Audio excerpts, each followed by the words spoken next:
Vamos a dar inicio al segundo bloque del día de hoy, en el que se va a discutir sobre eutanasia, sobre la propia muerte, es un nombre que le gusta a mi papá. Pero bueno, vamos a presentar a los 4 disertantes que vamos a tener hoy. En primer lugar, los voy a presentar en el orden en el que van a ir hablando. En primer lugar tenemos al doctor Ricardo Rabinovich Bergman, acá, mi padre, que es el director del Departamento de Ciencias Sociales de Derecho de la Universidad de Buenos Aires y titular de la Cátedra de Historia del Derecho, además muchas otras cosas más. Después tenemos a Noemí Goldstein-Rempel, que está allá, ya la conocen porque a los que vinieron ayer tuvieron la charla de aborto, que es doctora en Derecho y directora de la especialización en bioética de la UBA.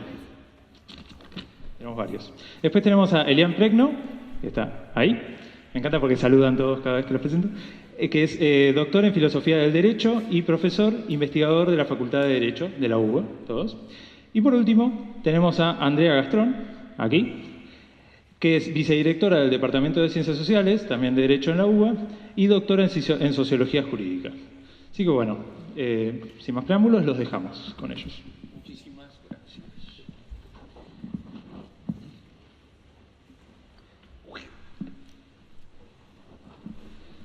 Hola. Ponemos el power mío.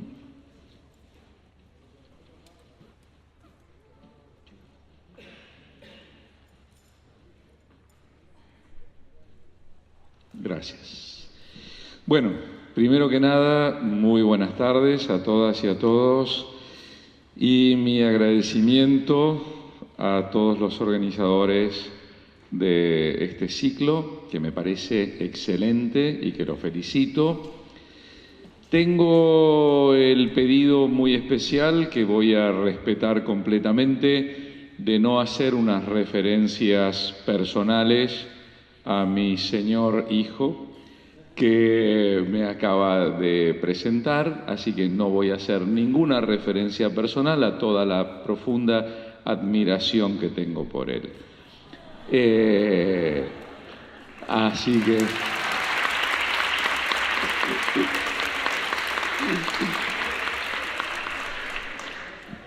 como ven, cumplo completamente con mi palabra. Yo voy a limitarme a hacer un ingreso en la temática desde el punto de vista histórico, pero histórico terminológico. Algo que he investigado hace un tiempo porque me parecía interesante y porque no estaba realmente pesquisado es el origen y los significados que fue teniendo la palabra eutanasia. Desde una óptica derridana, yo creo que es fundamental, cuando se utiliza mucho un vocablo, acercarse a todos los significados, las semánticas que esa palabra trae implícitas y que se han ido acumulando a lo largo de la historia. Y también, eventualmente, esto te puede permitir acercarte a incongruencias. Algo de eso vamos a hacer, entonces, analizando la palabrita eutanasia y eventualmente dándonos cuenta que a veces dos grupos o personas que están discutiendo sobre la eutanasia están diciendo cosas diferentes. O sea, están hablando de la eutanasia, pero en realidad están hablando de dos cosas distintas. El concepto está lleno de semánticas diferentes y a veces chocantes unas con otras. A veces, a lo largo de la historia, la palabra eutanasia ha tenido connotaciones muy buenas, excelentes. De hecho, es una palabra buena, como vamos a ver ahora. Y en otros momentos, como el actual, por algunos sectores ha sido demonizada completamente. Para ver esto, lo mejor y lo único que se puede hacer es viajar en el tiempo hacia atrás. Pero ante todo, vamos a destacar que el prefijo eu, que no es yo en portugués, el prefijo eu en griego es en sí una palabra. O sea, se puede usar como prefijo, pero es en sí una palabra. Como palabra es una de las palabras más buenas, por así decir, que existen en el griego antiguo. Por ejemplo, se puede usar como calificativo, adverbio. Euge, por ejemplo, es una expresión que aparece varias veces en las fuentes, significa muy bien hecho, maravillosamente hecho, pero como sustantivo, toeu, por ejemplo, el eu, diríamos, es lo bueno, lo excelente, lo magnífico, lo maravilloso, lo tranquilo, lo feliz, de acuerdo con el contexto. El griego es un idioma muy polisémico. Una palabra puede tener una enorme cantidad de significados. Y muy adecuado, se corrieron un poco los circulitos, pero muy adecuado a este ámbito es recordar la famosa pregunta que hace Platón en República, en Politeía, que dice «Tis un dinatotatos cam nontas filus eu poiein, que echrus kakos prosnoson que igeian». Entonces, ¿quién es el más poderoso? Dinatotatos, para a los pacientes amigos, cam nontas filus, hacerles el bien, eu poiein, y a los enemigos que echrus kakos, el mal, pros no son que igeian, en la enfermedad y en la salud. Respuesta, ¿quién es? Sí, señor, Iatros, el médico. Por eso decía que es muy adecuado acá. Eu poiein, hacer el bien, así nomás. Y, por ejemplo, la Eucaristía, que se puede traducir como gratitud, es el momento del bien máximo en el ritual cristiano, y el evangelios, la buena noticia. O sea que el eu lo encontramos muchísimo y lo encontramos en nombres. ¿Alguno de ustedes se llama con algún nombre que tenga la eu? Por ejemplo, María Eugenia. ¿Nadie? ¿Usted se llama María Eugenia? Pero Eugenia no. Eugenia solo. Fíjese que eso ya es más importante, porque María Eugenia significa María la bien concebida. Usted la concebida bien es usted, directamente. Así que mírese qué cosa tan importante, ¿no? Pero bien, entonces, incluso en la obra sobre la que vamos a volver en unos minutos, la obra de Thomas More de principios del siglo XVI, que normalmente conocemos como Utopía, el profesor italiano Cosimo Quarta ha descubierto que posiblemente en su principio se llamaba Utopía. No utopía, sino buen lugar, buen sitio, Utopía. Segunda parte es fanasía. Y acá hay un error de traducción bastante generalizado, porque fanasía no es la muerte. La muerte en griego es en masculino y es thanatos. La fanasía es el proceso de morir. Es muy clara la diferencia en griego entre thanatos, la muerte, y la fanasía, que no es la muerte, es parte de la vida, es el proceso de morir. Por eso el moribundo se llama thanasimos, porque es el que está pasando por la fanasía. No llegó aún al thanatos, a la muerte. En mis investigaciones encontré que la primera, y estoy dispuesto a que alguien me diga, no Ricardo, hay una antes, la primera aparición de la palabra eutanasía, así como está, exactamente igual, está en la comedia, concretamente en una comedia aproximadamente del 300 a.C., de Posídipos, que se llama Myrmiki, donde la palabra aparece en este contexto. El parásito, o sea, el personaje gracioso de la comedia, dice: de todas las cosas que el hombre desea obtener, nada hay mejor que una eutanasía. Esta idea es una de las ideas que van a aparecer en toda la cultura grecorromana. O sea, la eutanasia es morirse de exceso de sexo, morirse de exceso de comida, morirse de exceso de felicidad, diríamos de sobredosis buena, morirse de cualquier cosa que sea extremadamente placentera.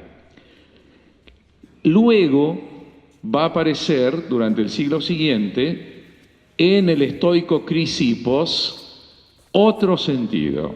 Chrysippos va a decir, hacer eutanasia es acabar la vida con cualquier muerte perfecta.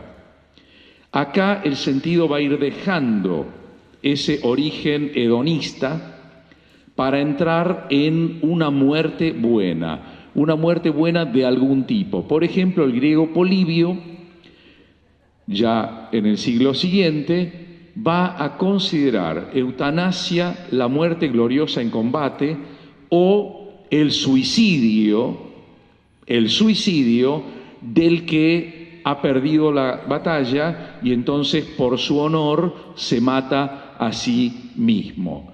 Y ya en el siglo II, en la era cristiana, el romano Boetio Valente vuelve a reafirmar el sentido anterior, hedonista, pero Suetonio, cuando escribe la biografía de Augusto, dice que Augusto decía que quería tener la palabra griega, eutanasia, o sea, morir durmiendo en un sueño y sin sufrir. Acá aparece el tercer sentido de la palabra eutanasia.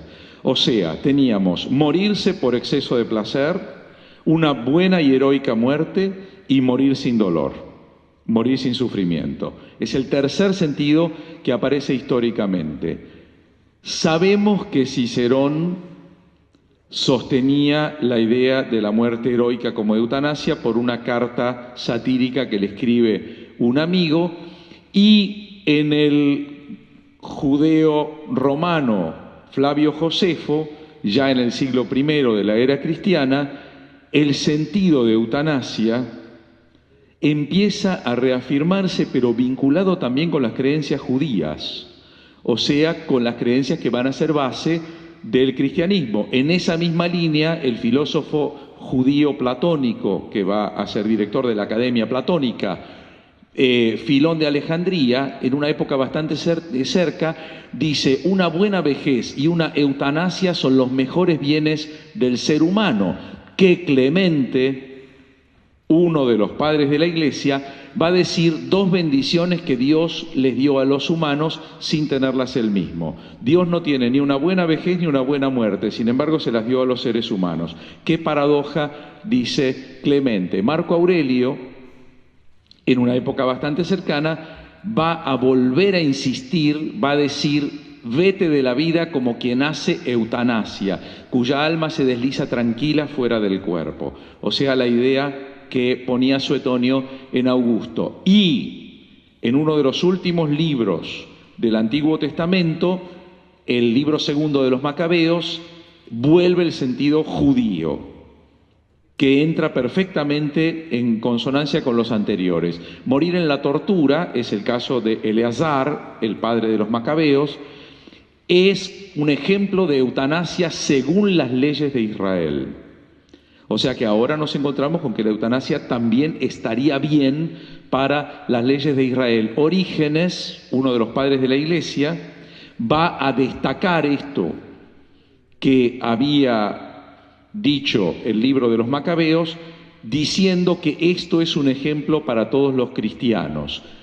De manera que estos son los fundamentales tres sentidos, se podría decir, con los que llega la palabra a la Edad Media. Durante la Edad Media no encontré ningún uso de la palabra eutanasia, como era de esperarse cuando a finales de la Edad Media se produce el resurgimiento de las ideas grecorromanas. Vamos a encontrar en Thomas More, en el año 1516, en la Utopía de la que hablábamos recién, no aparece la palabra eutanasia, pero sí aparece la idea de que a los enfermos incurables, que además sufren, se los exhorta en ese país ideal que es utopía, diciendo, como ya no vas a vivir una vida normal, vas a ser una molestia para los otros y una carga para ti mismo. Es como si hubieras sobrevivido a tu propia muerte. ¿Por qué continuar nutriendo tu peste? Tu vida es un tormento para ti. ¿Por qué dudas en morir? Estás preso en una cámara de torturas. ¿Por qué no escapas o pides a los otros que te liberen? Entonces, huir del suplicio por la muerte es una conducta sabia. Los que se convencen en ese país, dice Moore, se dejan morir de inanición o usan opio, que se usaba bastante en la Europa de esa época, para morir sin dolor, pero esto es estrictamente voluntario. Estas ideas van a influir en su compatriota, un poco posterior, Francis Bacon, cuando escriba The Advancement of Learning, el avance del conocimiento o el progreso del conocimiento, donde va a decir que él cree que la conducta del médico no debe limitarse a restaurar la salud, sino también a mitigar el sufrimiento y los dolores, y también ayudar a los moribundos a tener un pasaje agradable y fácil. Pues no es poca felicidad, dice Bacon, la que se dice que Augusto César, acuérdense de Suetonio, se deseó a sí mismo, aquella misma eutanasia, usa la palabra, reaparece la palabra, que fue especialmente notada en la muerte de Antonino Pío, semejante en todo un sueño gentil y placentero. En cambio, fustiga Bacon a los médicos que siguen insistiendo en curar a un paciente que ya no tiene posibilidades. Creo que deberían procurar la habilidad de ofrecer las atenciones para facilitar y aliviar los sufrimientos y agonías de la muerte. Recordemos que el señor que escuchamos primero, o sea, Thomas More, es santo de la Iglesia Católica, fue canonizado en el siglo XX, no en la Edad Media, en el siglo XX, en 1935, por el Papa Pío XI, y fue declarado luego patrono de los políticos y de los gobernantes. O sea que este señor que decía que era bueno ayudar a morir y decidirles que los pacientes incurables y dolorosos tomaran opio y dejaran de sufrir, es un santo de la Iglesia Católica. Así como puede llamar la atención. Por si a alguien le cabe duda, el Papa Juan Pablo II dijo en varias oportunidades: es útil volver al ejemplo de Santo Tomás Moro. Parece que no en todo, ¿no es cierto? Pero por lo menos en algunas cosas. En su propia encíclica Evangelium Vitae dijo: por eutanasia en sentido verdadero y propio debe entenderse una acción o omisión que por su naturaleza y en la intención causa la muerte con el fin de eliminar cualquier dolor. Claro, dijo acto seguido, debe distinguirse la decisión de renunciar al llamado encarnizamiento terapéutico, esto es, ciertas intervenciones médicas ya no adecuadas a la situación real del enfermo, por ser desproporcionadas, etcétera, etcétera. O sea, concretamente, en estas situaciones, cuando la muerte se prevé inminente e inevitable, se puede renunciar a algunos tratamientos que procurarían únicamente una prolongación precaria y penosa de la existencia. Bueno, caramba, pero eso no es lo mismo que dijeron Thomas More y Francis Bacon.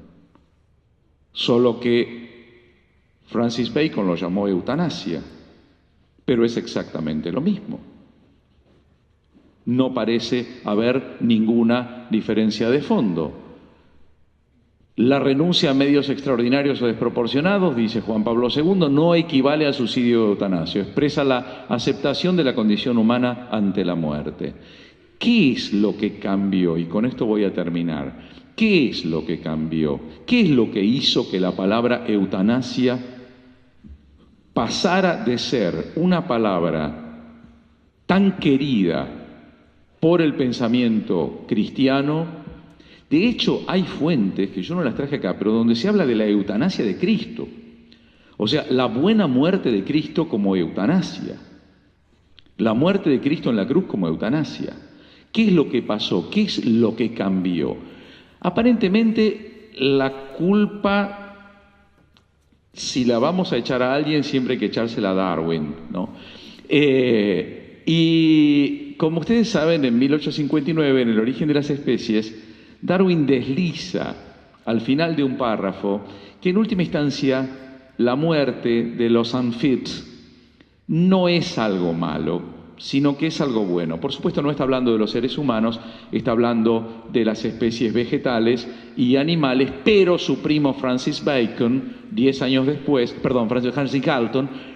después, sí, en Hereditary Genius, sí llevó esto a los seres humanos y dio el fundamento para esa nueva ciencia de ciencias que él mismo iba a denominar unos años después eugenics, como usted, Eugenia, así que fíjese.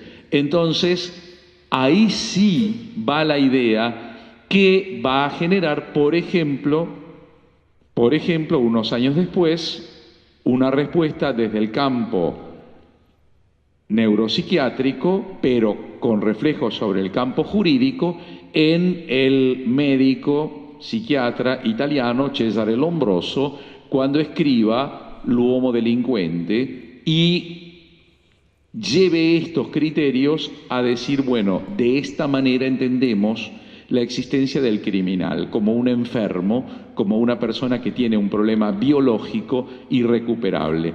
Estas ideas van a generar que un gran jurista penalista, Karl Binding, y el más importante psiquiatra de Alemania en su momento, Alfred Hoche, en 1920 escriban un libro conjunto que se llama La autorización de Ausgabe para la exterminación, Vernichtung, de las vidas que no merecen ser vividas. Por supuesto, entre las vidas que no merecen ser vividas están las vidas de los enfermos mentales irrecuperables, las vidas de las personas con grandes problemas físicos que no se pueden solucionar, las vidas de las personas con síndrome de Down, etcétera, etcétera. Por supuesto, el libro está escrito en Alemania en 1920, cuando Alemania está padeciendo el desastre económico de haber perdido la Primera Guerra Mundial, y se escribe en clave económica. O sea, estamos gastando una fortuna de dinero en criar personas que son un lastre, y usan la palabra lastre, que son un lastre para toda la sociedad alemana. Todo esto va a llevar unos años después al Premio Nobel de Medicina, otro médico, el Premio Nobel de Medicina francés Alexis Carrel, que está trabajando en investigación en ese momento en Estados Unidos, a escribir L'Homme c'est inconnu, donde va a proponer una solución cristiana, porque él es muy cristiano, muy católico, una solución cristiana para estas personas cuyas vidas no merecen ser vividas, y va a proponer por primera vez la utilización de cámaras de gas. Dice cámaras provistas con un gas adecuado. En la provincia de Córdoba hay un colegio católico que se llama Colegio Alexis Carrel. Yo me pregunto si se les enseña a los alumnos que por el cual tiene nombre el colegio fue el verdadero ideólogo de las cámaras de gas. Pero además no deja de ser interesante que el ideólogo de las cámaras de gas fue un médico, Premio Nobel de Medicina, lo cual no deja de ser interesante. Por supuesto, todo esto estuvo en la base del proyecto de ley de eutanasia, que así se llamó, de Adolfo Hitler, que giró alrededor de un bebito, el bebé Knaua, un bebito que nació en una situación terrible, nació sin manos, sin pies, ciego, sordo, mudo, y a partir de ahí se trató de colocar, a partir del caso del bebé Knaua, se trató de colocar la cuestión de que era imprescindible tener una ley de eutanasia porque era muy inhumano permitir que estas personas siguieran viviendo. El resultado más evidente de todo esto fue el famoso proyecto Tiergartenstraße 4, el proyecto T4, que fue el proyecto por el cual se eliminó, ahí se ve la chimenea, ese humo que sale por ahí son seres humanos. La resultante de este proyecto fue la eliminación de un número nunca determinado de personas con síndrome de Down, con problemas mentales, con deficiencias físicas severas, etcétera, etcétera, podría llegar a estarse hablando de 500.000 de personas, pero cálculos más conservadores hablan de 100.000 personas. Igualmente estamos hablando de una enorme cantidad de seres humanos que fueron muertos por esto. Y por supuesto y por supuesto el Holocausto, que también puede ser visto en clave eugenésica. Esto es lo que para mí ha cambiado fundamentalmente. El lo positivo, en la visión antigua, hacía al propio sujeto. O sea, mi eutanasia era, sea por placer, sea por muerte heroica, sea por muerte tranquila, era mi eutanasia. A partir del nazismo y a partir de toda la historia que se inicia con Darwin, no es mi eutanasia, es la eutanasia de la comunidad. O sea, ya no se trata de que yo tenga una buena muerte, se trata de que mi muerte beneficie a la comunidad. Esto es lo que creo que ha cambiado completamente la semántica de esta palabra y nos ha llevado a que estemos en todas estas discusiones. Nada más, muchísimas gracias.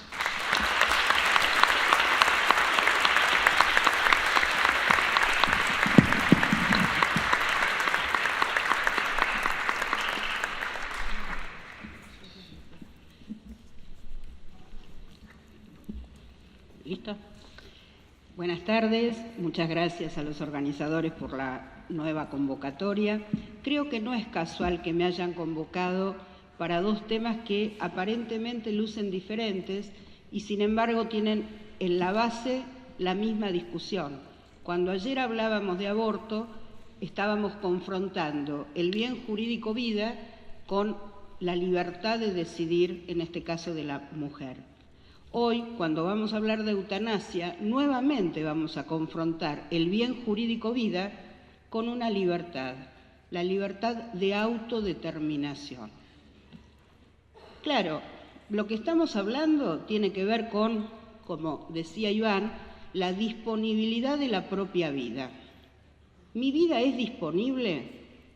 Por mi mano, por supuesto que es disponible. Yo salgo ahora y me tiro abajo de un colectivo. ¿Es disponible por otra persona si yo lo autorizo?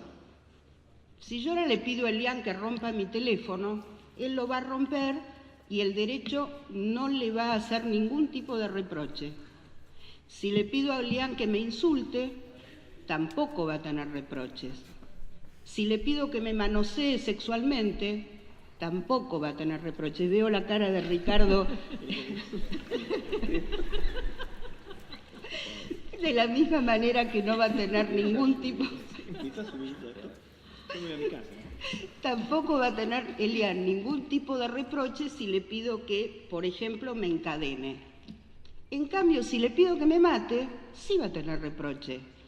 ¿Qué estoy diciendo?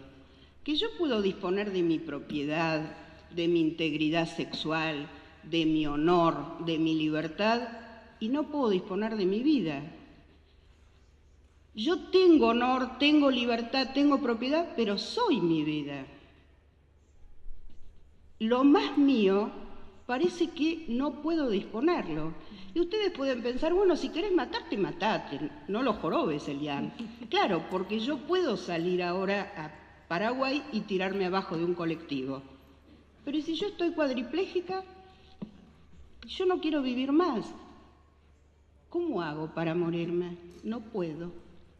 Necesito por lo menos que Elian o alguien, pobre Elian, va a terminar preso, que alguien me acerque, aunque sea, la sustancia para que yo me muera. Y para el derecho, que me acerquen esa sustancia implica ayuda al suicidio. Es decir, va a estar nuevamente atrapado por el derecho. Acá tengo que formular una pregunta que no es mía, que se la robé a Ramón Sampedro. Los que vieron la película Mar Adentro lo recordarán. ¿La vida es un derecho o es una obligación? ¿Yo tengo el derecho a vivir o estoy obligada a vivir? Porque los que estamos acá podemos elegir vivir o no vivir. Pero hay personas que si toman la decisión de no vivir, no pueden ejecutarla. Y la pregunta en la base es, ¿por qué no es disponible el bien jurídico vida? La forma de manifestar esta disponibilidad del bien jurídico vida se puede presentar de tres maneras diferentes. Se puede presentar a través de la eutanasia, del suicidio médico asistido y de la ortotanasia. Ortotanasia, mal llamada muerte digna. Acá necesitaría que el doctor Rabinovich haga el análisis semántico de la palabra. Veamos las diferencias entre cada una de estas formas. En la eutanasia siempre hay un tercero que mata. La acción la realiza un tercero. Acá se me abren las posibilidades. Ese tercero tiene que tener una calidad especial o no. ¿Cualquier persona o un médico? ¿O una persona vinculada a la salud? Ustedes van a notar que en este desarrollo de la palabra eutanasia, yo lo que les voy a ofrecer a ustedes son alternativas para que armen la propia definición de eutanasia, porque hay tantas definiciones de eutanasia como personas se han puesto a definirla, lo acabamos de ver por lo que nos explicó el doctor Rabinovich. Sin embargo, hay algunos puntos que no pueden faltar. El primero de ellos es, eutanasia es privar de la vida, es matar a otro, es un tercero que mata. Y acá la opción entre médico o persona, no porque los médicos no sean personas, sino porque no todas las personas son médicos. Si ustedes eligen médico, indudablemente el universo va a ser mucho menor que si eligen persona, lo van a estar enfocando como un acto médico. El segundo elemento es matar a otro, las características de ese otro. Nuevamente se nos abren las alternativas. Ese otro puede ser persona o paciente. No porque los pacientes no sean personas, sino porque no todas las personas son pacientes. Si elegimos paciente, volvemos a tener opciones. Paciente terminal o paciente incurable. Ustedes saben mejor que yo la diferencia entre paciente terminal y paciente incurable. Paciente terminal, aquel que ya está transcurriendo la agonía, cuya muerte es muy cercana, en horas. En cambio, paciente incurable es aquel que tiene una patología crónica. Este paciente incurable puede ser tratable o no tratable. El paciente incurable tratable será el que tiene HIV, el que tiene diabetes, colesterol. En cambio, el paciente incurable no tratable será aquel para el cual no existe tratamiento o bien, existiendo un tratamiento, este ha fracasado. Y este paciente incurable no tratable, a su vez, puede estar lúcido o con un síndrome vegetativo permanente. Noten ustedes la enorme diferencia en elegir el destinatario. Si ustedes eligen como destinatario exclusivamente al paciente terminal, están reduciendo notoriamente el ámbito de aplicación, en cambio, lo van ampliando en función de los posibles destinatarios de la eutanasia. Cuando estamos hablando de ese otro, no podemos obviar algo que mencionó el doctor Rabinovich, que siempre va a ser central en la eutanasia, y es el sufrimiento. ¿Es preciso que sufra? Y si contestamos que sí, ¿a qué sufrimiento nos estamos refiriendo? ¿Al sufrimiento físico o al sufrimiento psíquico? Porque acá en la mesa me acompañan doctores en filosofía, en sociología, que pueden explicar mucho mejor que yo cómo a veces el sufrimiento psíquico es mucho más doloroso que el sufrimiento físico. Una vez que elegimos quién lo hace y sobre quién lo hace, el tercer elemento que va a ser central en el tema que estamos conversando es la voluntariedad. La eutanasia, por definición, es voluntaria. ¿Por qué el doctor Rabinovich criticó los libros que planteaba recién, que dieron origen a lo que después fue el Holocausto? Porque querían mostrar como eutanasia algo que nunca puede ser llamado así porque le está faltando este elemento central, que es la voluntariedad. La eutanasia siempre es voluntaria. ¿Voluntaria para quién? Para aquel que quiere recibir la eutanasia. Esta voluntariedad se puede presentar de dos maneras diferentes. Se puede presentar como consentimiento o como requerimiento. Quizá a ustedes les suene parecida las dos cosas, pero no se superponen. Requerir exige una persona que en ese momento esté en condiciones de requerirlo, es decir, que esté lúcido, consciente y capaz. En cambio, consentimiento pudo haber sido prestado con anterioridad, por ejemplo, a través de directivas anticipadas. Ninguno de los dos es perfecto. A los dos le podemos encontrar ventajas y desventajas. La ventaja del requerimiento es que en ese momento sabemos lo que la persona quiere porque lo está requiriendo. La desventaja del requerimiento es aquella persona que está caracterizada, como dijimos antes, que está con un dolor, sufriendo, ¿es ella la que lo está pidiendo o es el dolor? Cuando nos duele algo mucho, no decimos dame cualquier cosa con tal de sacarme el dolor. ¿Cuánto de autónomo hay en ese pedido? Por el otro lado, si elegimos consentimiento,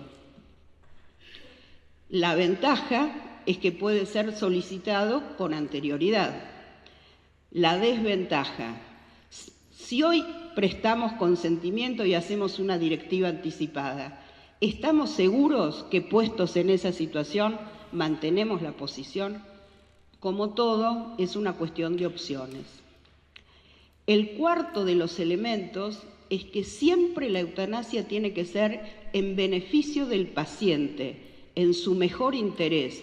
No es porque yo no soporto ver cómo sufre, es porque él no quiere o no puede seguir tolerando ese sufrimiento. Y el quinto de los elementos, que va a ser central en la definición moderna de eutanasia, y es lo que lo va a diferenciar de las otras formas de ejercicio de la autonomía de la voluntad, es que la eutanasia siempre se concreta a través de una acción. La acción se materializa a través de la introducción en el organismo de la persona de una sustancia tóxica o letal. La eutanasia no admite formas pasivas. Lo pasivo va a tener otro nombre que enseguida vamos a llegar. Eutanasia es entonces matar un médico o una persona, a un paciente o a una persona, con su consentimiento o a su requerimiento, en su mejor interés, activamente, introduciendo en su organismo la sustancia que va a provocar la muerte. La segunda forma de ejercicio de esta autonomía de la voluntad es el suicidio médico asistido. Como sus propias palabras lo indican, si uso la palabra suicidio, la acción final que va a provocar la muerte la realiza la persona que va a morir. Sin embargo, si yo quiero morirme, la verdad que no sé cuántos Migral tengo que tomar para matarme. A lo mejor quedo peor de cómo estoy. Entonces, en el suicidio médico asistido, el médico asiste de dos maneras diferentes: prescribiendo o suministrando. Prescribiendo, recetando; suministrando, entregando. Pero la acción final siempre la realiza la persona que quiere matarse, que está en condiciones de realizar la acción. Lo que cuenta es con el asesoramiento del médico. ¿Por qué se diferencia de la eutanasia? Porque en la eutanasia la acción que hace el médico provoca la muerte. En cambio, en el suicidio médico asistido, la muerte se produce por la acción de quien quiere morir. Finalmente, la ortotanasia, mal llamada muerte digna. ¿Por qué mal llamada? Porque la muerte es muerte, no es digna ni indigna. La dignidad tiene que estar en el tramo final de la vida, cómo yo llego a la muerte. Yo quiero llegar dignamente, recorrer el tramo final de mi vida de manera digna. La ortotanasia consiste en el derecho que tenemos las personas a pedir o exigir una muerte a nuestro tiempo, sin abreviaciones tajantes como puede ser la eutanasia, sin dilaciones prolongadas como puede ser la distanasia, acompañando a la persona en todo el proceso suministrándole todos los cuidados paliativos, acompañamiento tanatológico, terapéutico, psiquiátrico, religioso si lo quiere. Porque ¿cuál es la muerte digna? ¿Es digno morirse en su casa, en su cama, rodeado de sus seres queridos, sus objetos o sus mascotas, o morirse en el mejor hospital con la mejor tecnología a fin de evitar la muerte? La muerte digna es la que cada uno elige. La dignidad está en poder decidir cada uno, así como nuestra misma Corte Suprema reconoció que cada uno tiene derecho a transitar y elegir el propio plan de vida. El propio plan de vida incluye cómo llegar a la muerte, que es una parte de la vida. En las legislaciones del mundo, estos tres sistemas han sido reconocidos de manera diferente. Hay solo 5 países en el mundo que reconocen la eutanasia.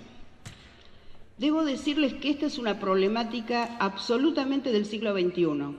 Si yo les mencionara a ustedes los países que abordan esta cuestión, arrancaríamos con el 2001 y de ahí para acá llegaríamos hasta el 2016 con las últimas normas. Estos 5 países que despenalizan la eutanasia son Holanda, Bélgica, Luxemburgo, Colombia y Canadá. 4 de ellos lo hacen con leyes, excepto Colombia, que lo hace con un protocolo que reglamentó una sentencia de la Corte Suprema de Colombia.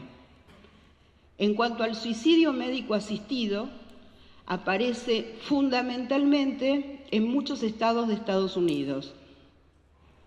Estados Unidos, en su Corte Suprema, dijo que está reconocida en la enmienda 14 la posibilidad de rechazar tratamientos médicos, pero eso no implica que el médico esté obligado a ayudar a morir y que en consecuencia es facultad de cada uno de los estados, queda en su margen de apreciación resolver si quieren apoyar el suicidio médico asistido o no.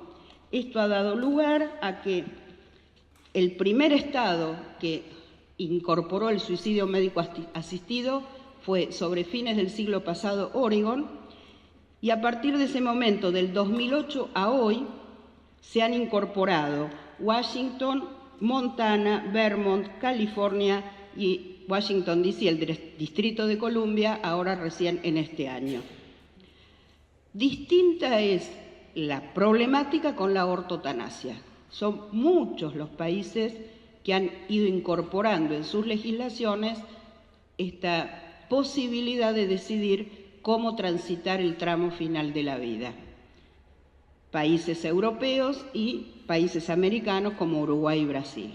En este sentido aparece la Argentina. En el año 2009, en la República Argentina, se sancionó la Ley 26.529, que es la Ley de Derechos del Paciente, que ya en su artículo 2 reconocía la autonomía de la voluntad. Dentro de la autonomía de la voluntad aparece la posibilidad de aceptar o rechazar determinadas terapias, tratamientos y demás. Determinados hechos puntuales, que ahora no tenemos tiempo de contar, dieron origen a que, tal como se viene haciendo lamentablemente en nuestro Congreso en los últimos años, que se actúa en base a casuística, se instalara el debate respecto a la posibilidad de introducir la eutanasia en nuestro país. Participaron varias comisiones, Comisión de Familia, Comisión de Salud, Comisión Penal, y no pudieron ni siquiera ponerse de acuerdo en cómo definir la eutanasia.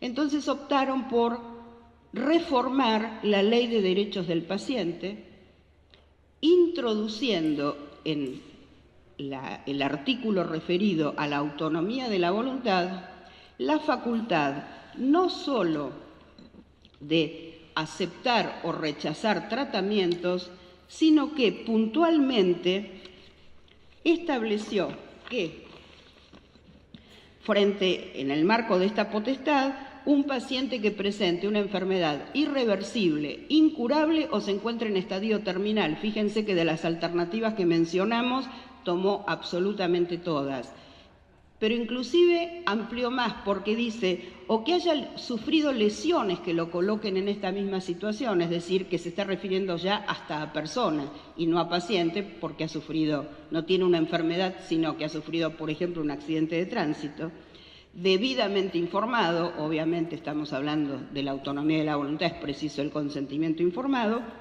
tiene el derecho a manifestar su voluntad en cuanto al rechazo a procedimientos quirúrgicos de reanimación artificial o al retiro de medidas de soporte vital cuando ellas sean extraordinarias o desproporcionadas con relación a sus perspectivas de mejora o le provocan un sufrimiento desmesurado. Acabo de leer textualmente el artículo.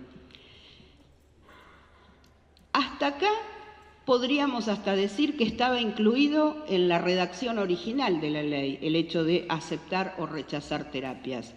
El párrafo siguiente es el novedoso, el párrafo siguiente es el cuestionado, el párrafo siguiente es el que demuestra en mayor medida la autonomía de la voluntad y ha generado mucha oposición fundamentalmente por las iglesias, porque dice: también podrá rechazar procedimientos de hidratación o alimentación cuando los mismos produzcan como único efecto la prolongación en el tiempo de ese estadio terminal, irreversible o incurable. Es decir, el paciente está hidratado y alimentado artificialmente. El cese de esa hidratación y alimentación y alimentación que no lo están curando, que lo único que van a hacer es mantener ese estado, hoy es posible hacerlo. ¿Se llama eutanasia? No. ¿Por qué? Porque ¿de qué se va a morir? Se va a morir por la patología que tiene y no, de no tener esa patología, la persona no se hubiese muerto. Esto es lo que quiero diferenciar con la eutanasia, que por eso insistí tanto, que es siempre una acción, es realizar algo que provoca la muerte. Acá es dejar de impedir que se muera. ¿Estoy en tiempo? Ya, bueno. Entonces, bueno, cerrando un poco. Entiendo que nuestro país se ha embanderado en aquellas legislaciones que han comenzado un reconocimiento de la autonomía de la voluntad, permitiéndole a las personas en el momento o a través de directivas anticipadas ejercer sus derechos respecto a elegir cómo transitar la parte final de su vida, y en la medida que esto no afecte derechos de terceros, no tiene por qué un Estado de Derecho castigar estas decisiones. Muchas gracias.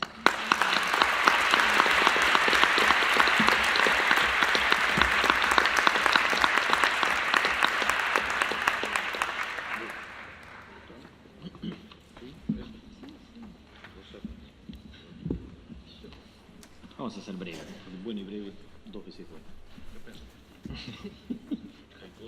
Hay cosas que no. Bueno, buenas tardes, muchas gracias por la invitación. Lo bueno de ir quedando para el final es que uno ya va tachando y decimos esto ya se dijo, esto ya se dijo, esto ya se dijo. Si hubiera hablado después de Andrea, directamente les agradecía, me levantaba y me iba, ¿no es cierto? Bueno, muchas gracias por la invitación, ¿no? Que siempre es inmerecida, pero uno trata de hacer un aporte. Probablemente la vida y la muerte sean objeto de reflexión del hombre durante toda la vida, ¿no? Esa tensión de saber que nacemos con el boleto picado es lo que nos hace seres autorreflexivos, ¿no? Es la única certeza que tenemos. Nos vamos a ir. Es la única que sabemos, que nos vamos a ir. Y eso lo manifestamos, lo contamos, lo decimos de múltiples maneras. De repente uno lo puede buscar en la literatura, en el teatro, ¿no? La casa de Bernarda Alba, estaba pensando recién. Estaba pensando en Borges, ¿no? Habré muerto el día que muera el último de los que me recuerden. Y cada vez que lo evocamos, Borges vive, ¿no? La rima 73 de Bécquer. Yo me acuerdo que, perdón porque no sé si me van a tomar en serio por el ámbito académico en el que estamos, pero yo cuando era chico, cuando era 5 años tendría, lloraba desconsoladamente porque no me quería morir. Pero pavura, horror a la muerte, miedo a la muerte. Y ahí me di cuenta que probablemente tenía origen paisa, porque yo agarré y le pregunté a mi mamá. Le dije, mamá, cuando dormimos, ¿el corazón se para? Y mi razonamiento fue, porque si cuando dormimos el corazón se detiene, ahorramos latidos para cuando estoy despierto, le dije yo. Entonces después voy a vivir más. Y mi vieja, una pedagoga nata, agarró y me dijo, no, Elian, cuando el corazón se para, vos te morís. Ok. Fantástico. Entendí rápidamente la idea y eso fue potenciado, fue reforzado por la escuela, ¿no? Donde me hicieron leer la rima 73 de Bécquer. Yo no sé si ustedes la recuerdan, pero claro, yo no me la olvidé nunca más en mi vida, porque cuenta el sepelio, el funeral de una adolescente. Y la describe, ¿no? Con sus rizos rubios, ¿no? Una niña de 14 años envuelta en un lienzo blanco. Y es como un movimiento sinfónico, ¿no? Es un movimiento sinfónico. Cada estrofa termina con y que solos se quedan los muertos. Y que solos se quedan los muertos. Y la última estrofa es, Dios mío, qué fríos y solos se quedan los muertos. También la profesora de literatura, una pedagoga nata, ¿no? A los 14 años me hizo leer eso. Y ahí me di cuenta de algo. Bécquer estaba hablando de la propia muerte. No había ninguna niña de 14 años, o probablemente sí, pero Bécquer estaba pensando, cuando me guarden en esa caja, me envuelvan en un lienzo blanco y me depositen en una urna de zinc recubierta en madera, me voy a quedar solo y me voy a poner frío. Claro, la aproximación que tenemos a la muerte es esa, es la que tenemos de este lado. Es lo máximo que podemos decir. Salvo algunos, ¿no?, que iban y venían hasta que se han radicado definitivamente. Pero lo cierto es que la muerte la definimos, ¿no? Tenemos un célebre periodista que iba y venía, y ahora está radicado del todo, ¿no?, del otro lado. Pero lo cierto es que, claro, lo que distingue a la muerte es la irreversibilidad, pero nos aproximamos a ella a partir de acá. Por eso es que la intentamos dibujar, la intentamos contar como la vemos de este lado. Y por eso es que decimos cosas que son absurdas. Yo creo que, como un buen hombre de la Pampa, siempre interpreto que uno ante la muerte, como los caballos, ¿no?, que reculan, uno se asusta ante la muerte, ¿cierto? Ante la muerte uno se asusta. Y dice cosas que realmente son, mirá vos, ayer hablé con él. Claro. Muy bien, el problema sería que hables ahora, ¿no? Mirá vos, parece que duerme, te dice. Mirá vos, pero no está durmiendo. Y ocurre algo sumamente interesante, ¿no? Teniéndolo al tipo que más sabe de trasplante en este país, que es Ricardo. Todo lo que ocurre en la unidad de cuidados intensivos cuando tenemos a un paciente al que le hemos diagnosticado la muerte bajo criterios neurológicos es contraintuitivo. Todo lo que pasa ahí adentro es contraintuitivo. Uno tiene la idea de la muerte, un tipo que de movida lo tocas y está frío. Acá no está frío. Y lo tocas al muerto y tiene rigor mortis, es piedra. Este no, está blandito. Y el color del muerto, este es un color de muerto. Este no, este está irrigado, entonces tiene color. Y si tenías alguna duda, hay un impulso, hay un estímulo que es sonoro. ¡Pip! ¡Pip! ¡Pip! Y en ese escenario, en ese contexto, viene el coordinador hospitalario a contarte y a decirte que eso que está ahí está muerto. Esto que ocurre y que es contraintuitivo es un fenómeno comunicacional. Por ahí los coordinadores tendrían que ser comunicadores. Porque tenés que contar algo en un momento que yo. Igualmente no es nuestro tema, pero con esto es para decir que la vida y la muerte que nosotros la segmentamos, ¿no? La muerte es algo que se ve siempre al final de la vida, ¿no? La muerte está afuera de la vida. Yo no sé cuánto en esto habrá influido la tradición judeocristiana, ¿no? Pareciendo que la vida termina con la muerte, y quizás son las dos cosas las que conjugamos al mismo tiempo. Yo en este momento estoy viviendo y estoy muriendo. Ustedes lo saben mejor que nadie, ¿no? Tengo una renovación celular constante, todas esas cosas que uno no las entiende muy bien qué pasa, pero en este momento me estoy muriendo. Mi hijo Felipe, que tiene 6 años, dice, papá está viejito porque, mirá, tiene canas en la barba. Papá está viejito.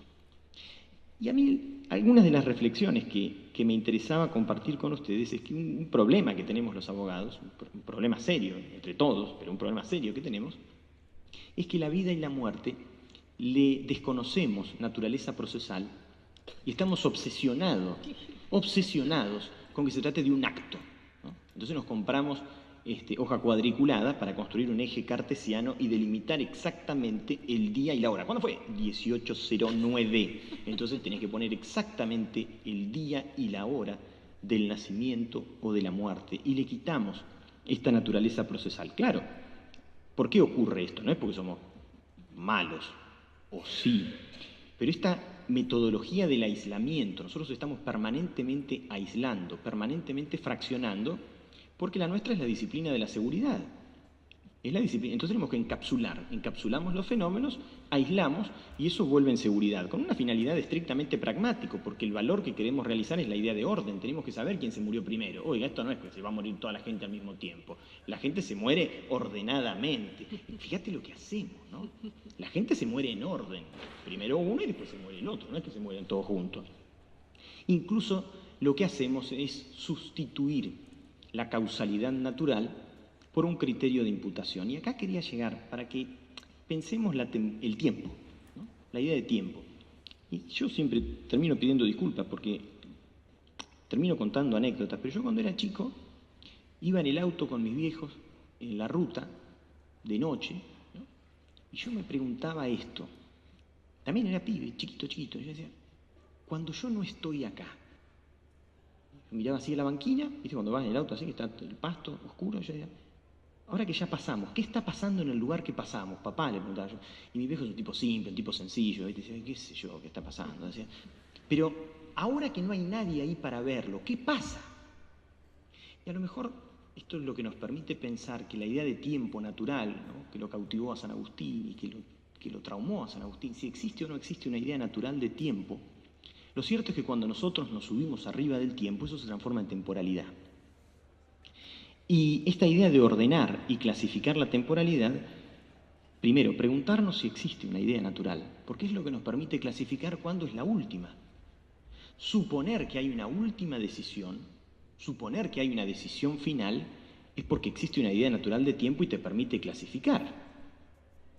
Yo no me animo a tanto. La verdad que no sé si existe una idea natural de tiempo. Mantengo esa misma incógnita que le trasladaba a papá siempre. La verdad que no lo sé. No sé si hay una idea natural de tiempo. Lo que sí es cierto es que esto nos obliga a jugar con los prefijos, ¿no? Con los prefijos de eutanasia que nos contó Ricardo recién y que pocos temas tienen tan mala prensa como este, ¿no? Tanta mala fama como la eutanasia. Y Noemí recién introdujo la idea de ortotanasia. Pero nosotros jugamos con esto de distanasia y esto de trasladar las fronteras de la muerte, entonces llevamos la muerte más allá, la diferimos, prolongamos la vida. Esto supone tener alguna idea aproximada de cuándo es el momento real, el momento exacto, y allí aparece esta palabrita de la cual nos hablaba Noemí, ortotanasia, y que jugando la idea de los prefijos, como todos sabemos, la idea de orto remite a lo recto, por supuesto, es la muerte justa, podría ser pensada, ¿no? O la rectitud de la muerte. Obvio, el orto conduce a lo recto, no cabe duda, y en una facultad de medicina no me van a dejar mentir. La idea de ortotanasia, entonces, nos obliga a conjugar la idea de temporalidad con la rectitud sobre la muerte. Para mí hay aquí dos reflexiones, y que Noemí la introdujo, y es si la muerte es un objeto decisional. En realidad, si la vida y o la muerte forman parte de los objetos decisionales. Reformulada y pensada de otra manera, si hay objetos decisionales prohibidos, y en cuyo caso si hay objetos decisionales prohibidos, ¿cuáles y por qué? A mí me gusta pensar, como lo ha dicho Noemí recién, como lo ha deslizado Noemí recién, que no hay modelos de virtud, que en el Estado de Derecho no cabe que me baje en línea, no cabe que me digan cuál es el modelo de virtud que uno debe abrazar, que uno debe asumir. Dicho esto y pronunciándome sobre esto que acabo de decir, debo formular una inquietud, una pregunta que me hace mucho ruido.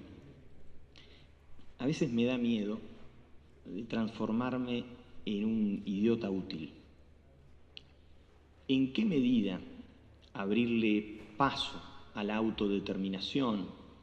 ¿En qué medida encarnar un discurso ciertamente progresista y que todos los que estamos en esta mesa lo abrazamos? Pero ¿en qué medida habilitar la libre decisión sobre la propia muerte no resulta funcional a una sociedad que tiende a deshacerse de lo que ya no le sirve? ¿En qué medida esta salvaguarda de la libertad y de la autodeterminación no acaba siendo funcional al capitalismo, que se deshace, aclaro, sistema que abrazo, Yo no quiero libreta de racionamiento, pero simplemente quiero ser crítico a la hora de, o sea, no me quiero comer ninguna curva y lo quiero pensar todo y poner todo en discusión. ¿En qué medida yo no estoy deshaciéndome de quien no solo ya no produce? ¿En qué medida no estoy deshaciéndome de quien ya no produce, sino que además consume? Y vaya si consume, Una semana en terapia intensiva, claro que te regala un pasaje con un all inclusive en el Caribe 6 días, es mucho más barato, Y ahí aparecen los personajes, ¿no? Cuando esta discusión se instala, a veces el financiador se transforma en el primer interesado en legislar la eutanasia. A veces el tipo que tiene que poner la plata ahí, te vas una semanita a la terapia del Fleni, y yo creo que el que quiere que la terapia sea legal en la Argentina, que la eutanasia sea legal en la Argentina, es el financiador, es el primer interesado, el principal interesado es el financiador. Terminemos con esto, basta de sufrimiento, que no sufra más, pobre, déjenlo ir en paz y déjenme de gastar. ¿En qué medida no terminamos articulando, acuñando, promoviendo un discurso que se deshace del que ya no produce y encima gasta? Esa sería una preocupación, y una preocupación no menor. Porque claro, el problema lo tenemos con el que no puede decidir. Ahí tenemos, me parece, el problema, y es el problema que ustedes se enfrentan a diario, se van a enfrentar a diario. ¿Sí? Encima te tenés que cruzar con el familiar que viene y te dice: doctor, por favor, haga todo lo posible, él es sostén de familia, haga todo, doctor, todo. Se va este y viene el otro y te dice: doctor, lo único que le voy a pedir es que no sufra. Doctor, si se tiene que ir, que se vaya, no haga nada. Y te tiran a vos una decisión. Si yo qué hago, si no se pueden poner de acuerdo ustedes, que son los que lo quieren, ¿qué hago yo? Que para mí es un tipo con el que estoy trabajando, ¿qué quieren que haga con esto? No me lo tienen a mí. El problema, a mi modo de ver, el problema más serio que tenemos es con las personas que no nos han dicho nada, que no sabemos nada, qué quieren hacer con su vida. La decisión por otro probablemente sea, desde el punto de vista ético y desde el punto de vista legal, la decisión más fuerte, sobre todo de un otro del que no tenemos referencias, un otro del que no sabemos nada, pero la decisión la tenemos que tomar. Claro, ya encaminándome hacia el final, pero decidimos bastante menos de lo que pensamos. También ese es un legado de la modernidad, ¿no? De pensarnos como animales racionales. Nos hemos pasado toda la vida ocultando la animalidad y exaltando la racionalidad. Toda la vida nos hemos pasado haciendo eso. Tratamos de que no se note mucho que somos animales y jugamos a que somos racionales y jugamos a que elegimos todo, ¿no? Jugamos a que decidimos todo. Yo diría que decidimos bastante menos de lo que nosotros pensamos. Lo hacemos en un marco acotado de posibilidades, como ustedes, curan bastante poco. juramos bastante menos de lo que pensamos. Noemí lo decía recién, sí, la verdad es que es una carrera que jugamos permanentemente para cronificar. Tratamos de cronificar y ganarle tiempo.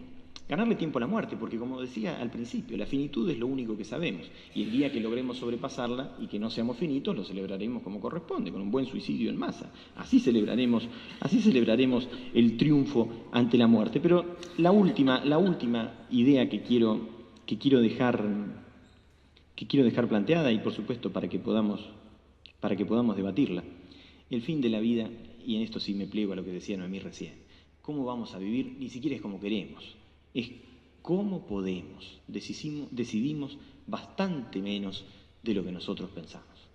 Muchas gracias por la paciencia.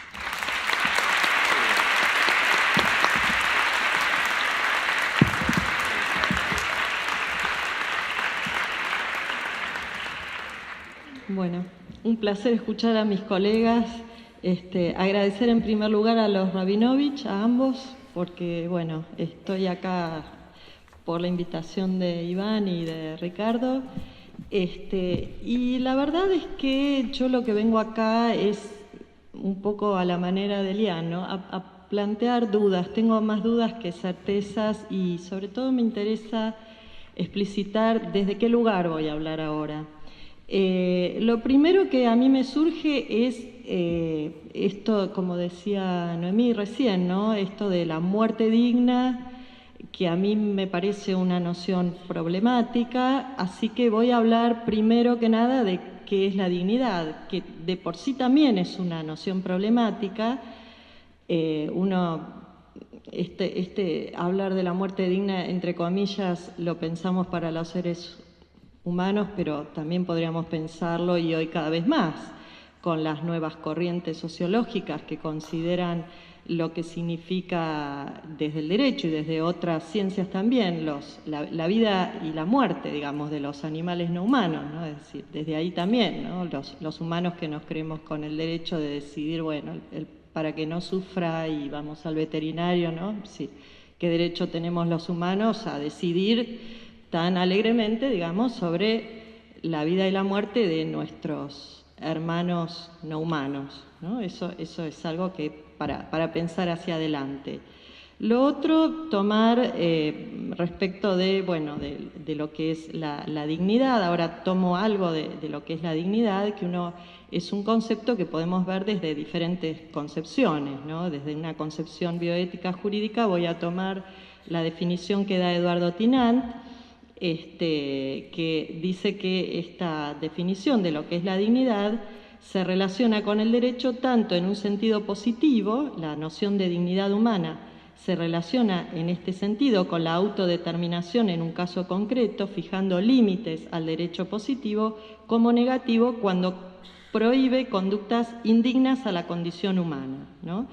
Y en este sentido sería el presupuesto central de los derechos humanos. Y yo creo que estamos también hablando de un derecho humano cuando pensamos en términos de la dignidad. Y otra concepción que también tiene una significación importante en el mundo del derecho es la concepción ético-jurídica, que está lógicamente bastante emparentada, y acá voy a tomar una definición que da Carlos Nino, que para los juristas es una figura fundamental en este tema y en el tema de los derechos humanos, que Nino decía que en este sentido la dignidad implica, en primer lugar, que las voliciones y el consentimiento de la gente deben ser tenidos en cuenta en el diseño de las instituciones, por oposición al determinismo normativo, y en este sentido cabría pensar, bueno, ¿qué instituciones serían las encargadas de garantizar la muerte que llamaríamos una muerte más digna? ¿Cómo deberían ser estas instituciones? Y en segundo lugar, lo que dice Nino es que los hombres deben ser tratados según estas decisiones, intenciones o manifestaciones del consentimiento.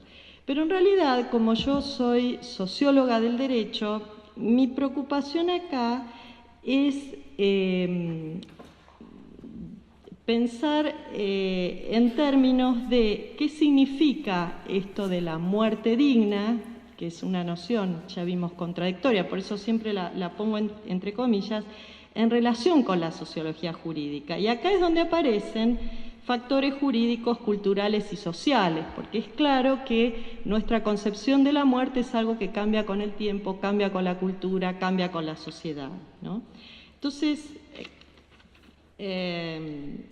yo lo que digo en este caso es que yo voy a hablar acá con ustedes y frente a ustedes desde una edad determinada, desde mi propia experiencia, desde mi propia historia, desde mi propia generación, y acá habemos gente de diferentes generaciones, y creo que uno a la muerte se aproxima, así como Elian relataba, bueno, yo a los 5 años pensaba tal cosa, pero ahora pienso diferente. ¿Qué nos pasa, no? Porque resulta que los seres humanos tenemos diferentes edades, tenemos cada uno un género distinto y una cultura diferente, y entonces de repente no es lo mismo pensar en la muerte en la India, en Noruega, en la Argentina, y no es lo mismo pensar la muerte desde el siglo XV, desde el siglo XVIII y desde el siglo XXI. Y estas son las cosas que me parece interesante como para pensar, ¿no? Esto que acabo de enunciar, los sociólogos lo llamamos los roles, es decir, hablo como mujer, hablo como abogada, hablo como socióloga, estos son roles, que es un concepto que para la sociología jurídica es muy importante porque define posiciones sociales. Y de Marx en adelante sabemos que muchas de las cosas que pensamos tienen que ver precisamente con nuestra posición social, nuestra posición en la sociedad. Bien, creo que en este tema es el tema de la eutanasia, el tema de la, entre comillas, muerte digna, es un lugar bastante complejo para pensar porque acá se entrecruza precisamente lo individual, lo psicológico, lo íntimo, con lo colectivo, con lo grupal, con lo social, con lo cultural, con lo económico, con lo histórico. Y estas son dimensiones que me parece interesantes para destacar, ¿no? Bien, doy un ejemplo que tomo de un especialista francés, que es Joseph L. Warsh, que habla de la dignitas romana, y él habla de 4 sentidos diferentes en relación con la dignitas. Digo como para ver desde dónde viene esta noción de la dignidad en nuestra historia, y Roma es importante porque el derecho privado occidental que hemos heredado nace en gran medida del derecho romano, y entonces la dignitas en Roma tenía 4 sentidos diferentes. En primer lugar tenía un sentido estético, es decir, podemos pensar en una muerte bella en relación con la dignidad, ¿no? Y en este sentido, la dignitas era sinónimo de belleza masculina, ¿no? Por oposición a la venustas, o belleza femenina. Esto es dignitas. En segundo lugar, encontramos esta palabra en el vocabulario de la retórica y significa adorno. En tercer lugar, significa deber, y esta es una definición que aparece en el orden moral. Y por último, la palabra dignitas aparece en el vocabulario político. Es decir, esta es una cuestión también política. Vean la cantidad de dimensiones que aparecen, por lo menos en la raíz, en el origen de lo que es la dignidad, ¿no? Y aquí, dice este autor, adquiere un doble sentido. En primer lugar, sería un sinónimo de mérito, por ejemplo, la dignidad para ocupar un cargo, y de posición en el cursus honorum, y de ahí deriva esto de la coherencia. Quien es digno merece o conviene a determinada posición, determinado estatus, etc. Actualmente, sin embargo, vivimos, como decían mis colegas, en otro tiempo histórico. Estamos en el siglo XXI, creo que no es casual que estos proyectos que hablan de eutanasia, como nos relataba muy bien Noemí, sean del siglo XXI en adelante, porque este es el tiempo de la sociedad tecnológica y de la sociedad tecnocrática, y esto tiene mucho que ver con el tema en cuestión, ¿no? ¿Y qué es esta sociedad tecnológica o tecnocrática? Y aquí hablo como socióloga. Es un tipo de sociedad en la cual la estructura de dominación se caracteriza por una estratificación social cuya fuente de poder es decir, lo que diferencia funciones sociales y desiguala posiciones sociales, ubicando a los estratos, reside en la función ocupacional. No es casual que Noemí hablara de pacientes y diferentes tipos de pacientes, médicos y personas, etc. Estas son decisiones muy de nuestra época, de este tipo de sociedad. También es una sociedad en la cual la estructura de poder, que es la forma como se legitiman legal y operativamente las acciones de poder, se presenta como tecnocrática. Y la ideología, la justificación de la estructura de dominación, se apoya en una razón operativa y prospectiva que organiza y manipula el futuro a través de los saberes tecnológicos, la informática, las computadoras, los robots, las máquinas, etc. Entonces, tal vez una pregunta que uno puede hacerse es ¿qué significa hablar de muerte digna en este tipo de sociedad? Con estos actores que son actores políticos, económicos, cuando Alián decía, bueno, ¿quién es la persona que en definitiva está peleando para imponer determinadas decisiones? Esto tiene que ver con el concepto de eficiencia económica, ¿no? Y tiene que ver, sin lugar a dudas, y esto tiene un lugar en nuestro tipo de sociedad. Otras dudas que uno podría plantearse es si acaso tendremos que tener respecto de este concepto, si será o no interesante plantear un enfoque de género acá, ¿no? Es decir, ¿será que así como determinadas investigaciones parecen demostrar que varones y mujeres detentamos o tenemos conceptos diferentes de la idea de justicia? Hay investigaciones que demuestran que para los varones y las mujeres la idea y el concepto de justicia son distintas. ¿Será que el concepto de dignidad y de muerte digna tendrá connotaciones diferentes? Este no es un tema menor. Las mujeres biológicamente estamos condicionadas para dar vida, ¿no? Esto de humanizar los partos, por ejemplo, es un tema que nos atañe. Noemí hablaba de los abortos, yo pensaba en los partos. Hay como toda una corriente en este momento de volver a parir en la casa y demás. ¿Será que en el caso de la muerte esto tendrá algo que ver? Y yo recordaba la figura de la Madre Teresa de Calcuta cuando ella exigía esto de las sábanas limpias. No es casual que una mujer sea quien pida, esta persona merece morir con sábanas limpias, porque la sábana es lo hogareño, es lo doméstico, ¿no? Entonces, una mujer exigiendo esto tiene que ver seguramente con los roles femeninos tradicionales, ¿no? Son preguntas que uno se hace en relación con este tema, con la necesidad de humanizar la medicina. Para mí, y con esto cierro, la muerte digna tiene que ver con la vida digna, ¿no? Es decir, cuando se habla de muerte digna, yo no puedo pensar, porque no pienso a la muerte como un corte en el tiempo, es decir, a pesar de que a los abogados nos gusten poner años y fechas y horas, y a partir de acá se acabó la vida, esto es muerte y empieza la sucesión y demás. Para mí, tal como yo lo veo, la muerte es un proceso que empieza cuando nacemos. Entonces, para mí hablar de muerte digna es hablar de vida digna. Vivimos en un determinado contexto con enormes desigualdades. ¿Qué vida digna puede pensar uno para la gente que no tiene ni lo mínimo, es decir, no tiene acceso a una salud digna o a una educación?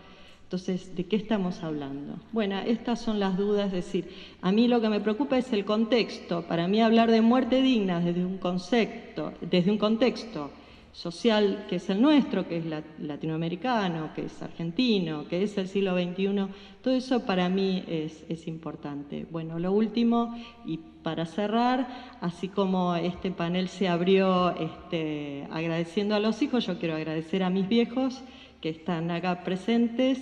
Y bueno, mi papá estudió en esta facultad y él acá aprendió, seguramente, no sé si en esta aula magna o no, al doctor Florencio Escardó, quien justamente ve la necesidad de escuchar a las madres para tener un buen diagnóstico, porque eran las que, bueno, de alguna manera estaban más tiempo con esos niños, ¿no? Y Florencio Escardó enseñaba a hacer mamaderas en esta misma casa a esos estudiantes de medicina de los años 60.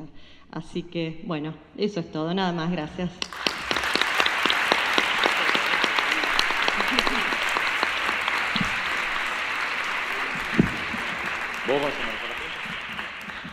Bueno, a partir de ahora abrimos a las preguntas que quieran hacer. Por favor, les pedimos que hablen fuerte y que levanten la mano.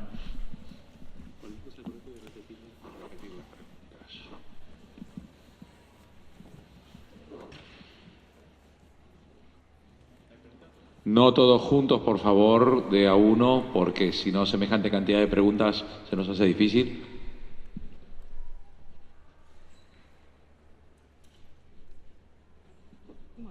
El silencio es una pregunta. ¿Alguien más? ¿Dónde hay una mano? Ahí hay.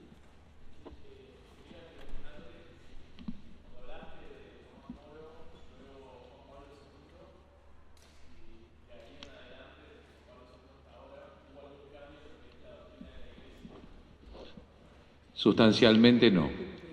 Gracias.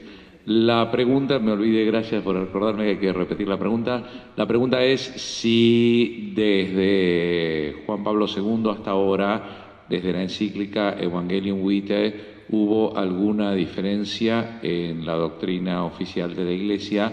No. Hay que tener presente que la encíclica, que es de la década del 90, es en sí, se puede considerar como bastante innovadora dentro del pensamiento que se venía manejando de una manera no institucional, digamos, dentro de la Iglesia Católica, porque por la vía de la aceptación de los cuidados paliativos, en la realidad se estaba introduciendo una apertura hacia las decisiones inherentes a la propia muerte, que en sí resultaba bastante novedosa dentro del pensamiento católico. O sea que, digamos que la encíclica mejoró las cosas en general, o sea, abrió caminos. La propia muerte de Juan Pablo II fue coherente con esto, porque Juan Pablo II abandonó su tratamiento. Juan Pablo II estaba en tratamiento de diálisis y lo deja y se muere antes de la previsión que existía si hubiera seguido con el tratamiento de diálisis. O sea que él mismo, el Papa, en su propia conducta, puso en práctica la decisión que podríamos llegar a considerar en términos de Francis Bacon como una conducta eutanásica. O sea que, digamos, esto está establecido, pero no hay realmente un cambio. Hay que tener presente que es una encíclica, ¿no? O sea que modificar una encíclica solamente se puede hacer a través de otra encíclica o de un concilio. No ha habido ningún concilio y no ha habido otra encíclica sobre este mismo tema. Así que no.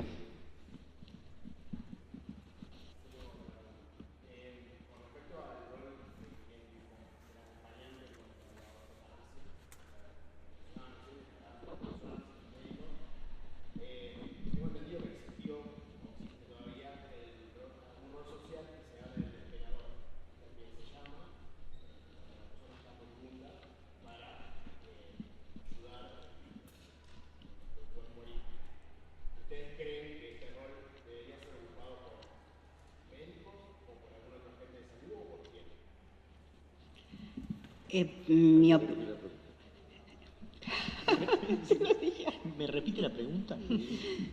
Plantean si en el acompañamiento de la muerte tiene que haber una persona que ocupe un rol determinado y en ese caso, ¿quién debería ser el que ocupe ese rol? Yo entiendo que, como planteé, y para mí es la premisa en el abordaje de este tema, que el presupuesto para la disponibilidad de la propia vida es la voluntariedad. En consecuencia, si la persona no puede manifestar su voluntad, nadie puede tomar la decisión por ella. Existiendo desde el año 2009 las directivas anticipadas, aquella persona que no ha dejado directivas anticipadas es porque ha elegido no dejarlas. En consecuencia, no son decisiones que puedan ser transferidas a otras personas, son personalísimas. Nadie, ni los representantes legales, pueden tomar la decisión. Es más, aquellas personas que nunca han tenido la posibilidad de decidir, sea porque son menores, porque nacieron con discapacidades, es decir, que nunca han podido ejercer su derecho a decidir, no podrían ser objeto de ningún acto de disponibilidad de la propia vida porque ellos no han podido decidir. No sé si es la opinión compartida, pero es más, cuando nuestra Corte tuvo que expedirse en un caso, que me lo recordaba recién Elian, es un caso, quizá lo recuerden, nosotros lo conocemos por el caso de Marcelo Díez, un muchacho que había sufrido un accidente de tránsito en Neuquén, estuvo con síndrome vegetativo persistente o con mínima reacción durante más de 20 años. Primero sus padres pidieron la suspensión de la hidratación y la alimentación, no se les permitió, se judicializó y no se hizo lugar. Después sus hermanas, que eran las que se hacían cargo, hasta que se sancionó la ley a la que hicimos referencia hoy. Cuando se sancionó la ley, las hermanas vuelven a la institución médica y le dicen, bueno, ahora ya está, ya se sancionó la ley, desconecten a mi hermano. Y los médicos le dicen, no, traiga la autorización judicial. Las hermanas van a la justicia y les dicen, vengo a pedir la autorización. Y la justicia le dice, no, yo no le voy a dar ninguna autorización, porque la ley lo que dice es que el médico tiene que hacerlo y yo no le puedo dar la autorización. Las hermanas quedan entrampadas entre los médicos que no quieren desconectar y la justicia que no quiere decidir. Esto van apelando y llegan al Tribunal Superior de Neuquén. El Tribunal Superior dice, yo no debería decidir, pero si no digo algo, esta situación no tiene forma de resolverse. En consecuencia, estando vigente la Ley de Derechos del Paciente y su modificación, la mal llamada Ley de Muerte Digna, corresponde desconectar. Se apela y llega a la Corte Federal, a la Corte de la Nación. Y la Corte dice que esta es una decisión intransferible, que no la pueden tomar los familiares por él, pero que, dado que él hacía más de 20 años que estaba en este estado, cuando él entró en este estado no existían las directivas anticipadas, es decir, él no tenía manera de hacerlo saber. En consecuencia, tienen que creerle a las hermanas cuando ellas manifestaban que él había manifestado su voluntad de no vivir en este estado. De modo que la Corte marca con claridad que no es una decisión que puedan tomar los representantes legales y que en este caso están reconociendo como válida lo que las hermanas dijeron respecto a lo que la familia, al igual que en el caso de los trasplantes, testimonia la voluntad de la persona, no toma la decisión. Elian hizo referencia a cosas personales y yo cuando en los cursos cuento esto siempre digo, yo me imagino a mis nueras reunidas decidiendo la desconectamos o no. Así que celebro el fallo de la Corte. Sí, para mí hay dos cosas que quería agregar breves. Para mí hay algo que, y justo hoy a la mañana hablamos de esto con Ricardo a la mañana temprano. A mi modo de ver hay algo que no está suficientemente teorizado o no está suficientemente exteriorizado y tiene que ver con los conflictos de interés, que no lo tenemos exteriorizado en ningún ámbito, ¿no? Cuando uno va a un congreso de medicina, ustedes sí lo tienen claro, va a un congreso de medicina, el speaker comienza diciendo yo tengo conflicto, declarando el conflicto de interés o diciendo que no lo tiene. Acá hay un conflicto de interés importante, porque lo que acaba de decir Noemí lo refleja y lo deja de un modo palmario. Los que deciden si te desconectan o no son los que te heredan. Y cuando vos tenés que desconectar, si te toca un laucha como premio, no pasa nada. Pero si te toca un tipo que tiene, pobre abuelo, que no sufra más, esas 1000 hectáreas que tiene en Tandil, que basta de dolor. A mí me parece que hay algo que lo tenemos que receptar, hay que encapsularlo normativamente, hay que explicitarlo y hay que resolverlo. Y la segunda, yendo a lo que nos planteabas recién concretamente, a mi modo de ver tenemos que pensar, decimos, esto lo tiene que decidir el médico. Así el médico en general no, el médico es todos, ¿no? Esto lo hacemos entre todos, en mi barrio era nadie lo hacía. A mí me parece que tenemos que pensar en una especialidad. Probablemente los paliativistas sean una muy buena especialidad que nos ayude a pensar en esto. Pero además, pensando en un médico especialista, es un tipo que tiene la voluntad de hacerlo. Porque si bien hay un derecho a la autodeterminación, hay un derecho a poner el fin, puede haber alguien que quiera decir, mire, yo no quiero ser parte de esto. Y legítimamente, ¿no? Creo que estoy pensando ahora en la dignidad del ejercicio profesional, no solamente la dignidad del tipo que toma la decisión de termino, basta acá, sino la dignidad del ejercicio profesional, es decir, yo no quiero ser parte y ni siquiera tengo por qué explicar por qué no lo quiero hacer. De manera que pensar en una especialidad, se me ocurre pensar en los paliativistas de entrada, creo que podría ir en la línea de lo que planteas. Tiene que ser un médico y no el médico, todo el tipo que esté cruzado, sino un especialista, un experto. Hoy también cuando hablábamos con Elian sobre este fallo, a la mañana los dos coincidíamos en la pobreza de los argumentos médicos del fallo. O sea, la, digamos, poca preocupación por parte de la Corte Suprema en verdaderamente adentrarse en cuáles son los criterios que actualmente se manejan para considerar si estamos en presencia de muerte o no estamos en presencia de muerte. Y, digamos, ¿qué pasos se pueden tomar en ese sentido?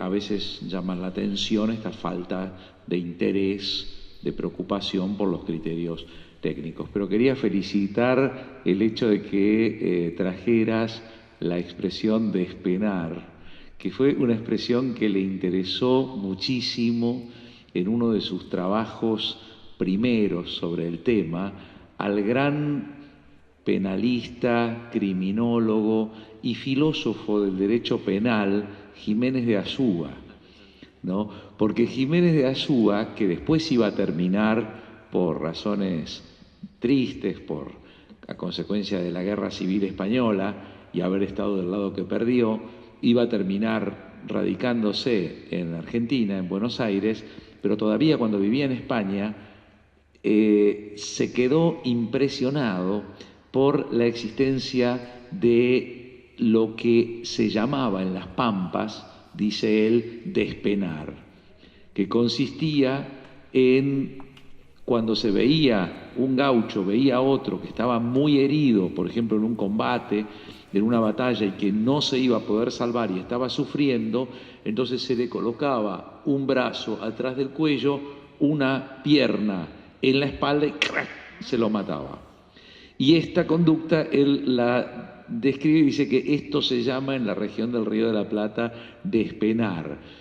Y esto es interesante porque esto hace ver un factor que con mucha razón traía a colación Andrea, que es el tema de que en última instancia todo esto, la muerte, el morir, a mí me encanta, a finales de la Edad Media aparece mucho en la poesía y demás el gerundio muriendo, pero como sustantivo, o sea, el muriendo. Incluso está en una muy famosa copla, ¿no? Vivir se debe la vida de tal suerte que en muriendo viva quede la vida tras la muerte, ¿no? El muriendo, ¿no? Y ese muriendo traduce bastante la idea de tanasía, ¿no? Ese muriendo. Ahora, el muriendo también es cultural, también es cultural.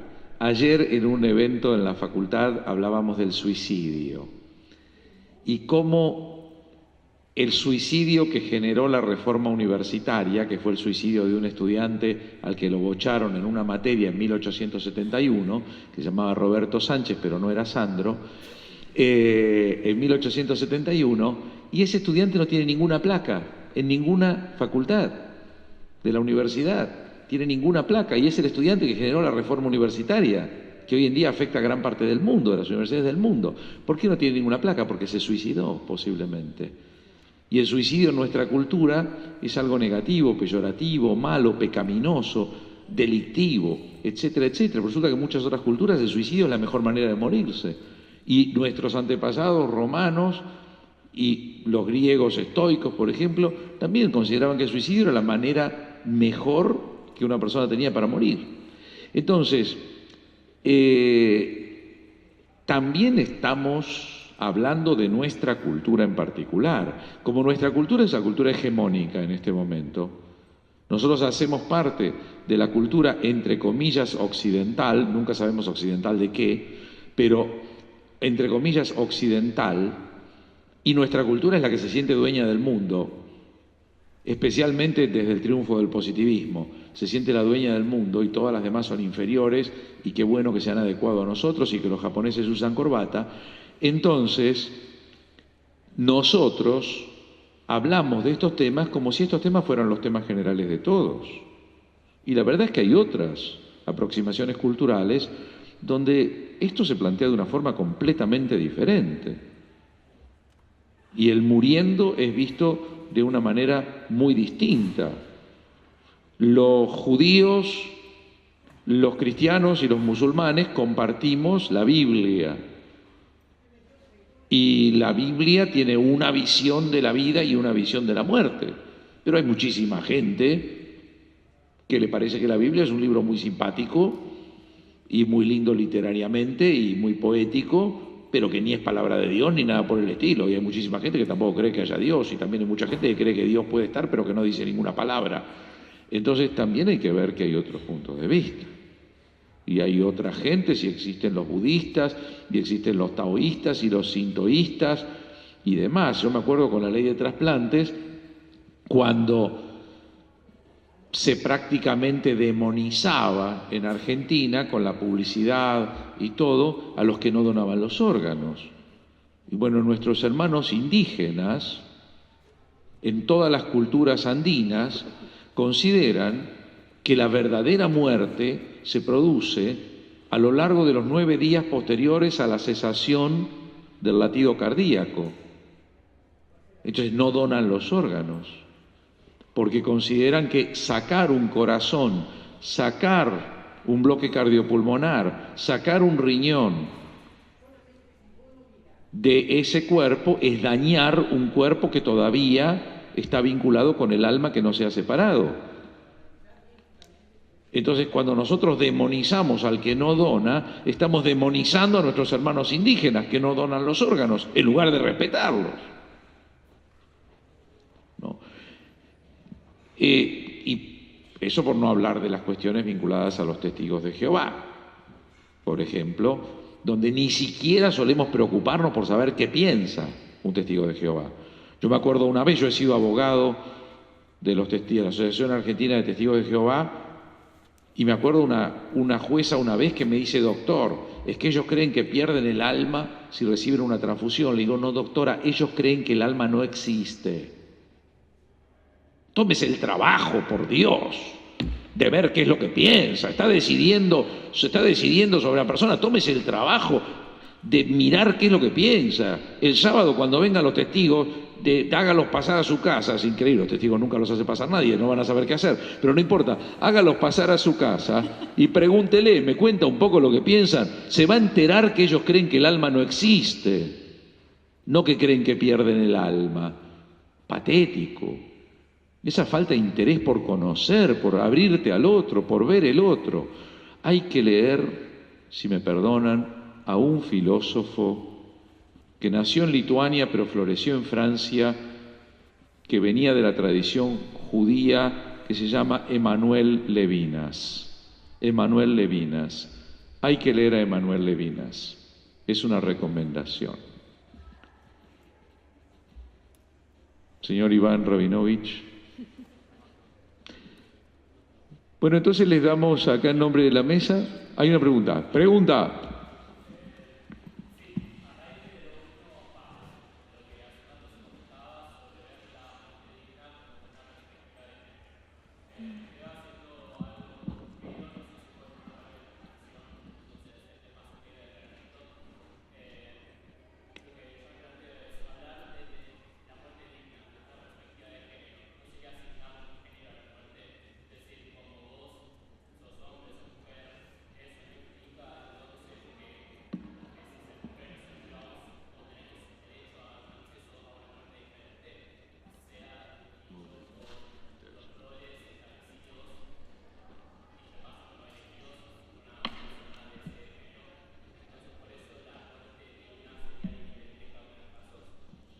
Yo creo que es una manera... ¿Repetirla? ¿No me repite la pregunta? Sí. No, vos tenés que repetir la pregunta para que quede grabada. No. La pregunta consiste en saber si el abordaje de género sobre la muerte no implicaría de alguna manera colocarle un género a la muerte. Para mí es una manera de aproximarnos a la muerte. Es decir, necesariamente uno se aproxima a la muerte desde determinados lugares, desde una generación, desde un tiempo, y es inevitable, es decir, es la manera en que concebimos a la muerte. Entonces, para mí, tenemos diferentes modos de acercarnos a la muerte. Es decir, un tema que me parece que por ahí acá no se tocó, pero hay una cosa que es muy cierta: las mujeres vivimos más años que los varones. Es decir, estadísticamente hay muchas más mujeres viejas que hombres viejos por esta razón. Entonces, esa biología diferente, ¿será que nos condiciona de otro modo? Esto no necesariamente implica que vamos a tener que concebimos, pero son maneras diferentes de aproximarnos a un mismo fenómeno. Si este es mi objeto de observación, vos y yo lo vamos a ver diferente. Yo estoy más cerca, vos estás más lejos, ¿no? Es como decir, bueno, a ver, porque un chico de 5 años o una persona de 70 tengamos diferentes visiones sobre la muerte, habrá que pensar, bueno, esto es lo que, digamos, para mí, lo que me interesa señalar, es decir, que desde nuestra propia histórica, desde los roles que hemos ejercido, desde el hecho de ser varón o de ser mujer, vamos a tener maneras de aproximarnos a este fenómeno diferentes. Ahora, la pregunta que uno puede hacerse como jurista es, bueno, ¿esto necesariamente se verá reflejado en distintas normas? Es decir, ¿en qué medida las normas deben receptar este fenómeno? Bueno, ahí son preguntas para hacernos. Por ahora, creo que las preguntas están flotando en el aire, pero no están plasmadas en ninguna norma jurídica, lo cual no quiere decir que en las prácticas del derecho esto no tenga determinado peso. Como decía Ricardo, un juez o una jueza que no conocen sobre determinada concepción religiosa y están decidiendo sobre esa concepción, y la ley no te va a decir nada, pero ¿será que esto no tiene ninguna relevancia para el derecho? Esa es la pregunta. Mi respuesta es no, pero bueno. Bueno, nos tenemos que ir a otro evento, así que... Bueno, ya cerramos el bloque, agradecemos a los disertantes que vinieron hoy. Un aplauso, por favor.